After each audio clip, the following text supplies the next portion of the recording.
To be sure, you can almost taste the action.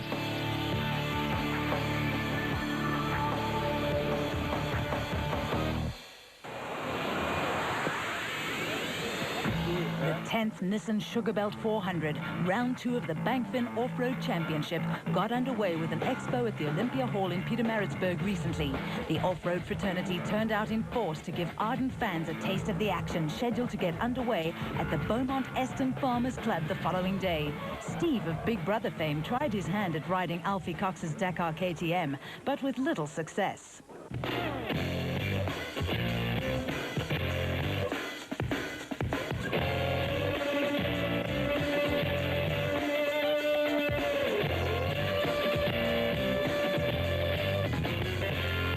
The Beaumont Eston Farmers Club, the now traditional base for the Nissan Sugarbelt 400, was a hive of activity as the 106 special and production vehicle crews attended to last-minute preparations before the 40-kilometer prologue to determine starting positions for Saturday's main race. The huge entry consisted of 16 Class A, 12 Class S, 32 Class B, and 7 Class C cars in the special vehicle category, where John Ware-Smith and Atang Magagrenene would resume battle for the overall and class honors. In the production vehicle category, there were 9 Class T, 18 Class D, 8 Class E, and 3 Class F entries, where the main focus would be on the titanic battle between the works Ford, Nissan, and Toyota teams. Overall victory in the Barberspun 500 sees Api Reineke and Robin Houghton take an early lead in the production vehicle championship, with Toyota teammates Pete Haasbroek and Christo Bosch 2 points behind. Reineke and Houghton's victory in the Barberspun 500 ended a long winless streak for the Castrol Toyota Land Cruiser crew. What I saw on the Barberspan that our car is now up to match the Ford, so he is a threat, but our car also up to the other cars now, like the Ford and the Nissan, so we're quite confident that we can make it, and we will make it. The Special Vehicle Championship is delicately poised, with 4 drivers separated by a mere 4 points. Magagrenene's maiden victory in the Barberspun 500 sees him at the top of the championship log. The Botswana-born driver showed the rest of the field a clean pair of heels on the Barberspun 500 and gave notice that he would be the one to beat this season. With the car that we have, new gearbox, new engine, different wheels. We're running 35-inch tires in the front as opposed to the old 33s. And the engine is a Chevy engine, 450 horsepower engine, and with a 4-speed Fortin gearbox. So there's a lot of power. I just learned to know how to brake early, because we're coming in very fast as opposed to before, and I have to learn to just manage the whole package. I think we'll make it. We'll be there at the end. One of the stalwarts of off-road racing is the veteran Cliff Barker, who has won all but 2 of the national championship events in his long career. It's been Sugarbelt in the desert race. Always we've tried and failed, so we'd like to go with a win and maybe win the desert race, and then maybe we can retire happy, sit in our rocking chair. Obviously now with a bit of backing from Land Rover Financial Services, this could be possible. We have a good season. The last time Land Rover backed us was in 1994, and we won the roof and won the championship. So maybe this is a turning point. Warren Claassen survived a fiery accident on the Barberspun 500 and was lucky to escape with only minor burns. I did a lot of work on the safety of the car with the new fuel tank. The other fuel tank was very old and brittle. With the new one, it will be able to take a punch if it has to next time. The front suspension of the vehicle is brand new, because that also got bent in the incident. So we'll see how it goes now. The prologue proved to be a tough test for many crews. The French-built Team Ford Racing Ranger required some attention after the prologue. Yeah, just a small problem. We broke the gear linkage on the gearbox, so unfortunately we did 26 kilometers in 3rd gear. It's a bit of a problem in a tight event like this, you know, the river crossings and road crossings where you've got to stop, because it's compulsory to stop. So to take off in 3rd gear was a bit of a problem. I think we lost about 2.5 minutes, I think, to the leaders. So got our hands full tomorrow, but it's quite nice. I love to chase, so it's going to be exciting. I'm really looking forward to it. We're just pulling the gearbox out now to make sure that everything is okay, because we've had to slip the clutch quite a few times on the river crossings and that, so just to make sure it's all okay. The N1 4x4 team fields 4 trucks in the production vehicle category, and team principal Cliff Weifeld's American-built Ford Ranger also required some tender-loving care after the prologue.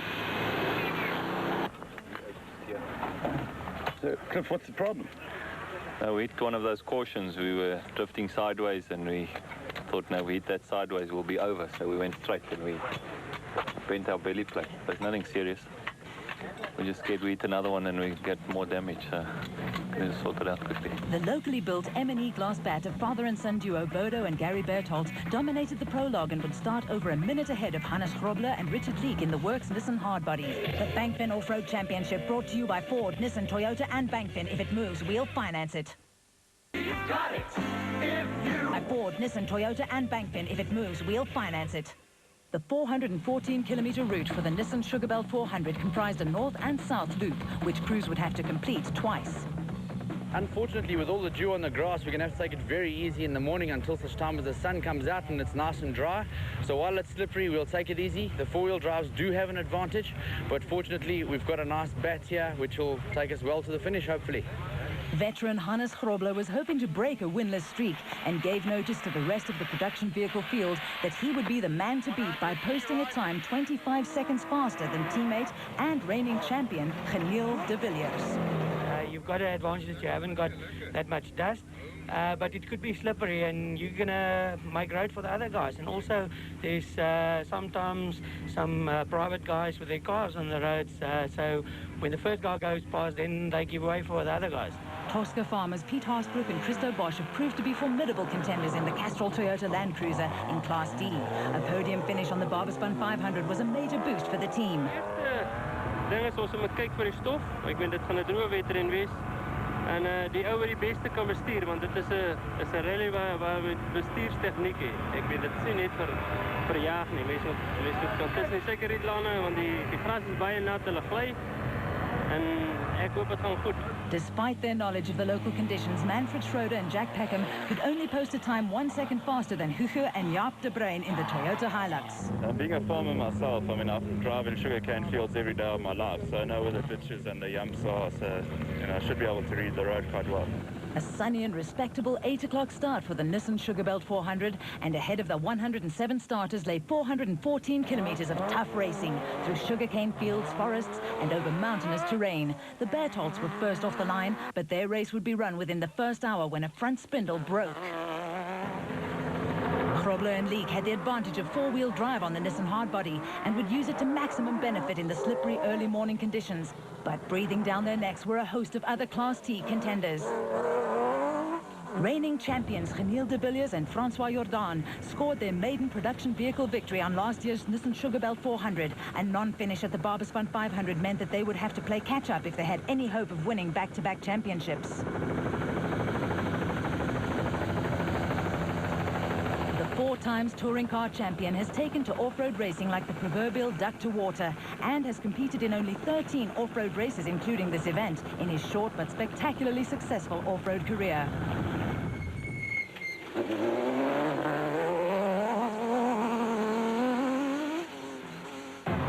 Arpi Reineke and Robin Houghton have won the championship 5 times since 1995, and based on their performance in the Barbaspan 500, the 2002 Bankfin Off-Road Championship could well be their 6th. The next special vehicle off the line was the Nashua Mobile Racing Gymco of Terence Marsh and Trevor Ahir, who are also relative newcomers to the sport. Hot on their heels were Barbaspan 500 runners-up John Weir-Smith and Tony George in the O'Hagan's Kopenong Hotel BMW Gymco. Next up was Brandon Harkis and Colin Howell in the locally built and designed Nissan-powered Bat. Moreca Ford Caledon 400 winners Greg Dowse and Trevor Ormerod were Class S championship leaders after a podium finish in the Barbaspan 500. They had to contend with some serious pressure from Neil Woolridge and Kenny Scholthammer in the Ford Ranger, who had to take avoiding action when Dowse lost control of the Nashua Mobile Racing Raceco. Woolridge gained a place within meters of the start, and the race was now with the Ford pair hell-bent on hauling in the Toyota and the Nissans. Rob and Gareth Walk were early casualties when the super-paved Mighty Mag broke down shortly after the start. Step in here, guys. Look at the splines. The splines. Look here. Turn left once more. Look here. That thing's standing in the middle. Oh, yeah. What's happened? The splines on the gearbox from the spouty gears, the splines seem to have stripped. So we've got no drive. Looks like we'll be drinking beer today. 200. 100 T-right shop. 100 T-right shop. Shop.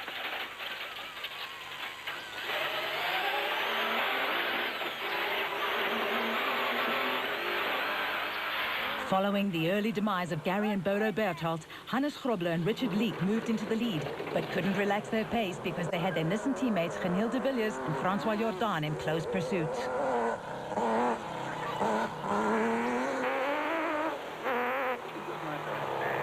De Villiers is not one to play the waiting game. He attacks from the start and prefers to lead rather than to chase.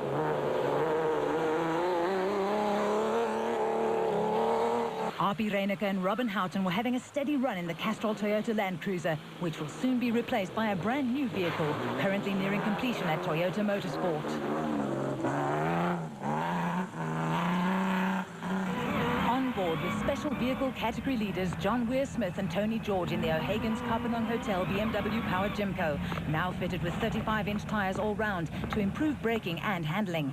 Weir-Smith has had his fair share of podium finishes, but victory has eluded him in his 4-year off-road racing career.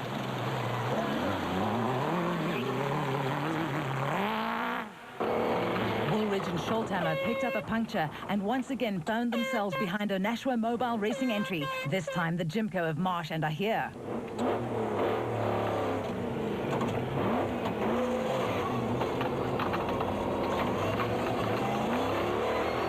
Dropping places due to the puncture meant that they had to contend with choking dust in the cane fields, but they've proven in the past that they have been able to come from behind and win. Hard on their heels was the new 450 horsepower V6 powered Jimco of Magaghenene and Sally.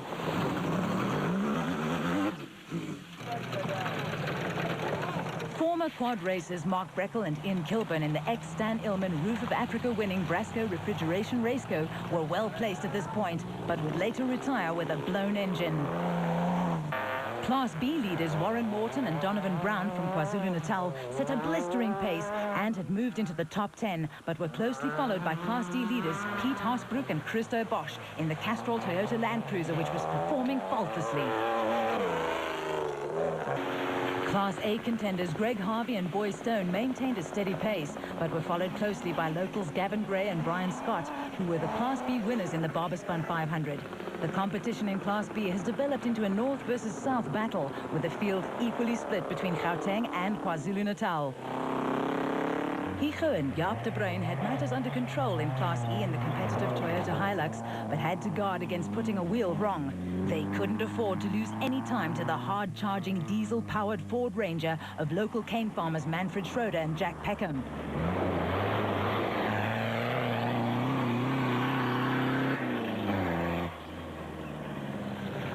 Back up with the leading pack, and Grobler and Leek were still in command in the Nissan hardbody, but had teammates de Villiers and Jordan in hot pursuit.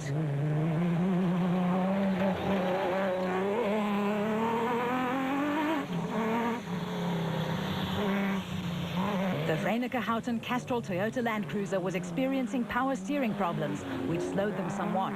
Despite this problem, they were able to maintain their lead over the Team Ford Racing Ranger of Neil Woolridge and Kenny Scholthammer, who would retire soon after this with a broken front suspension, the result of a collision with a rock. There were similar problems for special vehicle category leaders Weir-Smith and George. They too hit the rock and suffered only a puncture on the Jimco, but valuable time was lost trying to replace the wheel without a jack. Haasbroek and Bosch were unstoppable in Class D in the Castrol Toyota Land Cruiser, but had Harvey and Stone close behind in the Lexus V8-powered Queen Motorspares Jimco. Former touring car driver Duncan Foss and Mike Griffith had got to grips with their Class D Nissan hardbody and were well placed for a maiden class win, while locals Mark Laurie and Andrew Davis had matters under control in Class S. The De Bruins were still in command in Class E in the Toyota Hilux, while former special vehicle crew Mark Corbett and John Moore had moved up to third in Class D in the Century Property Developments Isuzu. Schroeder and Peckham were lying second in Class E and content to play the waiting game. Andrew and Janet Fulton were the Class B leaders in the ex-Gavin Gray JRE.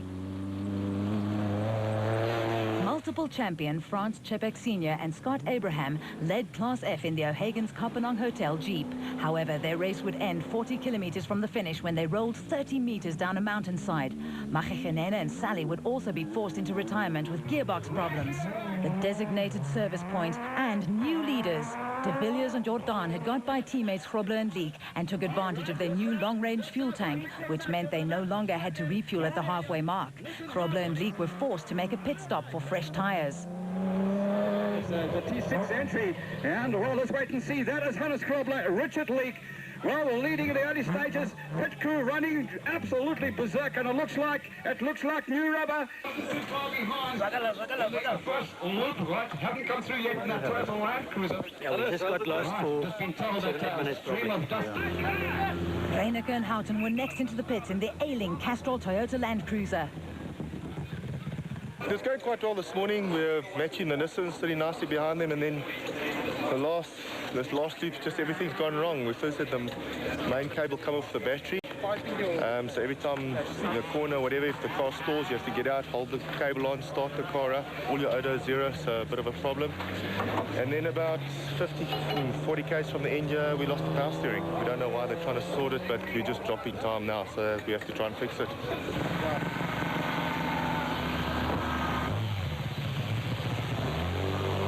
Quick pit stop for Class D leaders Piet Haasbroek and Christo Bosch. Next in were special vehicle category leaders John Weir-Smith and Tony George, who stormed into the pits for fuel, new tyres and, you guessed it, a jack.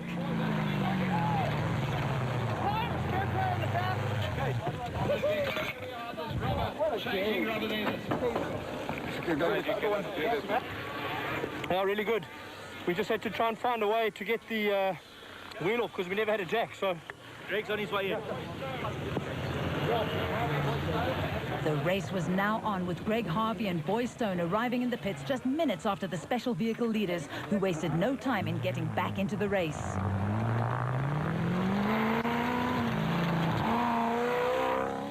Despite frantic activity in the Harvey pit, the Eastern Cape pair would have to be content with slotting into second place behind Weir-Smith and George.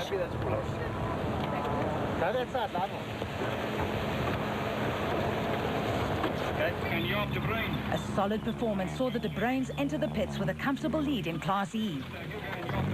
Harvey and Stone ended up leaving the pits 2 minutes behind Weir-Smith and George, while Cliff Barker in the Land Rover Financial Services Land Rover didn't even bother to stop for fuel. Talk about relaxed. Reigning Class B champion Gil Nel took time out for some refreshment while his Safeline Look Africa truggy got a wash. Nel has earned the title of Mr. Consistency over the years, and a class win was not out of the question. The Bankfin Off-Road Championship brought to you by Ford, Nissan, Toyota and Bankfin. If it moves, we'll finance it. Whatever you need, a car, bucky, 4x4, bike, boat, caravan, truck, tractor, trailer. Let our Bankfin experts help you finance the way you choose to get around. Bankfin Finance is available at over 2,200 Bankfin approved motor dealers, or at any Bankfin or ABSA branch, or by simply visiting www.bankfin.co.za. Bankfin. If it moves, we'll finance it. 2 by Ford, Nissan, Toyota and Bankfin. If it moves, we'll finance it. Geniel de Villiers and Francois Jordan had matters well in hand, and the Nissan hardbody hadn't missed a beat throughout the event.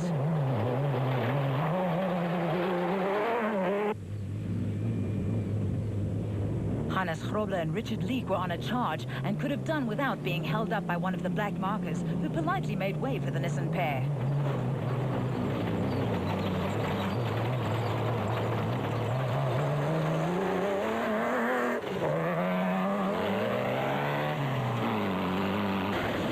On board with R.P. Reineke and Robin Houghton in the Castrol Toyota Land Cruiser.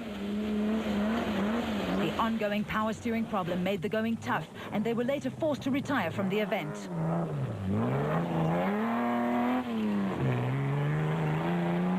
Well, I did the first loop and I let my nephew do the second loop. And then he buggered it up because he broke the steering wheel. No, without a steering wheel, you can't get very far. It's not a taxi, it's a racing car. And then our fuel pump stopped working. So I think we're out for the count. We tried though. Frikkie Botha also got it all wrong. Frikkie, jy moet skerp draai, ou. Jy moet draai, man. Moenie speel nie. Into the final loop of the Nissan Sugarbelt 400, and there was no stopping Geniel de Villiers and Francois Jordan in the Nissan hardbody. A Nissan 1-2 looked to be on the cards at this stage of the race, which had taken a huge toll and left less than 30 cars running in the event.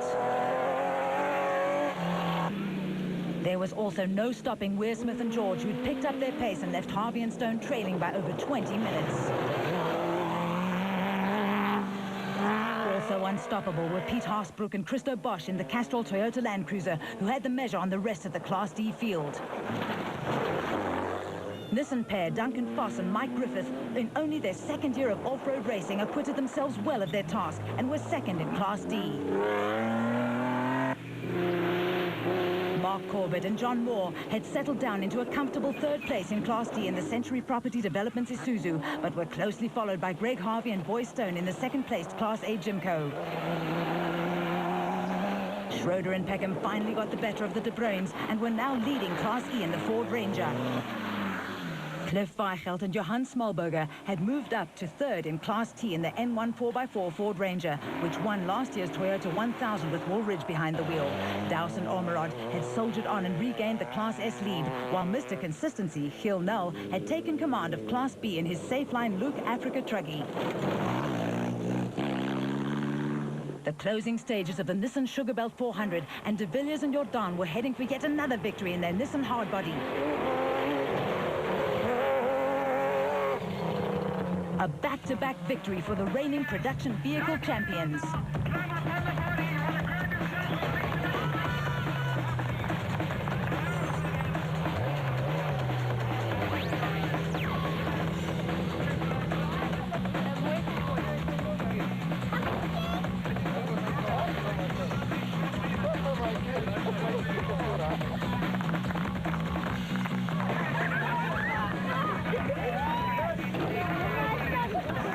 Top 10 in the production vehicle category and class wins for Ford, Nissan and Toyota.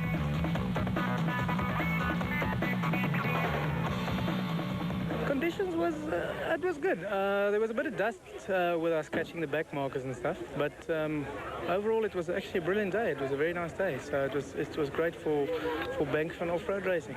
John Weir Smith and Tony George in the O'Hagan's Kopanong Hotel Jimco powered their way to the finish and a maiden win in the Bankfan Off-Road Championship.